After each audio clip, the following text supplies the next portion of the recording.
राम मंदिर करोड़ों श्रद्धालुओं की आस्था का सबसे बड़ा केंद्र, लेकिन अगर इस मंदिर के चढ़ावे में कथित गड़बड़ी की बात सामने आए, एफआईआर दर्ज हो जाए, 8 लोग आरोपी बना दिए जाए, गिरफ्तारियां भी हो जाए, लेकिन सबसे ज्यादा चर्चा उन लोगों की हो जिनका नाम एफआईआर में नहीं है, तो सवाल सिर्फ चोरी का नहीं रह जाता, सवाल जांच की दिशा का भी बन जाता है। नमस्कार, मैं हूं अंशिका और आज बात करेंगे अयोध्या राम मंदिर के उस मामले की जिसने धार्मिक, प्रशासनिक और राजनीतिक तीनों मोर्चों पर हलचल मचा दी है। मामले की शुरुआत होती है करीब 20 दिनों पहले। राम मंदिर में चढ़ावे में कथित गड़बड़ी की खबरें चर्चा में थी। दान पात्र, कैश काउंटिंग, सोने चांदी के आभूषण, सीसीटीवी, एसआईटी जांच और फिर आखिरकार राम जन्मभूमि थाने में एफआईआर दर्ज हो गई। लेकिन मामला यही खत्म नहीं होता। असल कहानी तो एफआईआर पढ़ने के बाद शुरू होती है। एफआईआर में कौन कौन? श्री राम जन्मभूमि तीर्थ क्षेत्र ट्रस्ट के सदस्य कृष्ण मोहन की शिकायत पर कुल 8 लोगों के नामजद किया गया। इनमें शामिल हैं राम शंकर यादव उर्फ टिन्नू, अनुकल्प मिश्रा, लवकुश मिश्रा, मनीष यादव, अविनाश शुक्ला, करुणेश पांडे, रामशंकर मिश्रा और रिटायर्ड बैंक अधिकारी सुभाष श्रीवास्तव।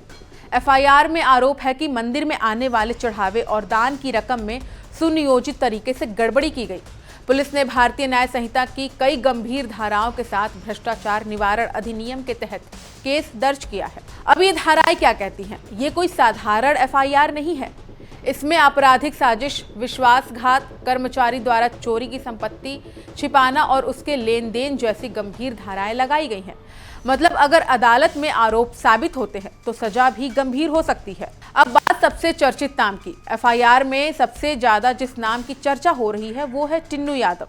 क्यों? क्योंकि मीडिया रिपोर्ट्स में उन्हें लंबे समय से ट्रस्ट के महासचिव चंपत राय का करीबी बताया जा रहा है। यही वजह है कि टिन्नू यादव का नाम सामने आते ही मामला और ज्यादा सुर्खियों में आ गया है।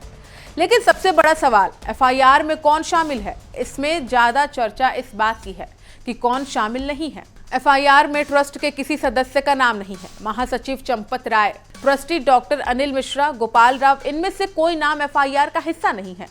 यहीं से राजनीतिक विवाद शुरू हो गया। अब बात करते हैं कि इस पर विपक्ष का हमला क्या है। समाजवादी पार्टी के अध्यक्ष अखिलेश यादव ने सवाल उठाया, क्या सिर्फ छोटे कर्मचारियों पर ही कार्रवाई हो रही है?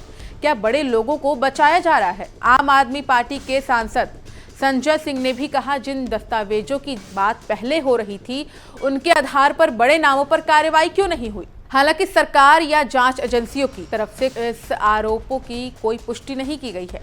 जांच अभी जारी है। अब बात करते हैं कि कृष्ण मोहन यादव कौन है। जिस व्यक्ति की शिकायत पर पूरा मामला दर्ज हुआ उनका नाम है कृष्ण मोहन। पूर्व भारतीय वन सेवा अधिकारी, करीब 7 दशक का प्रशासनिक अनुभव और अब श्री राम जन्मभूमि तीर्थ क्षेत्र ट्रस्ट के सदस्य। इन्होंने लिखित शिकायत दी जिसके आधार पर पुलिस ने एफआईआर दर्ज की है। अब इस पूरे मामले पर एसआईटी की भूमिका क्या है? जांच स्पेशल इन्वेस्टिगेशन टीम यानी एसआईटी कर रही है। मुख्यमंत्री योगी आदित्यनाथ पहले ही कह चुके हैं कि दोषी कोई भी हो बख्शा नहीं जाएगा। एसआईटी ने अपनी प्रारंभिक रिपोर्ट सरकार को सौंपी, उसके बाद एफआईआर दर्ज हुई। लेकिन ये सिर्फ शुरुआती रिपोर्ट है, फाइनल जांच अभी बाकी है। अब सबूत क्या है इन पर? अब तक जो जानकारी सामने आई है उसके मुताबिक जांच एजेंसियों को कुछ सीसीटीवी फुटेज मिले हैं। कैश काउंटिंग प्रक्रिया की जांच हुई है, दान पात्रों के रिकॉर्ड खंगाले जा रहे हैं और कई कर्मचारियों से पूछताछ भी की जा रही है। लेकिन ये ध्यान रखना जरूरी है कि अभी अदालत में किसी का अपराध साबित नहीं हुआ है। आरोपी की जांच जारी है। अब बात करते हैं कि आगे क्या होगा। अब पुलिस गिरफ्तार आरोपियों से पूछताछ करेगी। Cash record, bank entry, CCTV और गवाहों के बयान, सबको मिलाकर जांच आगे बढ़ेगी। अगर जांच में किसी और की भूमिका सामने आती है तो पुलिस ने साफ कहा है कि उनके खिलाफ भी कानूनी कार्रवाई होगी।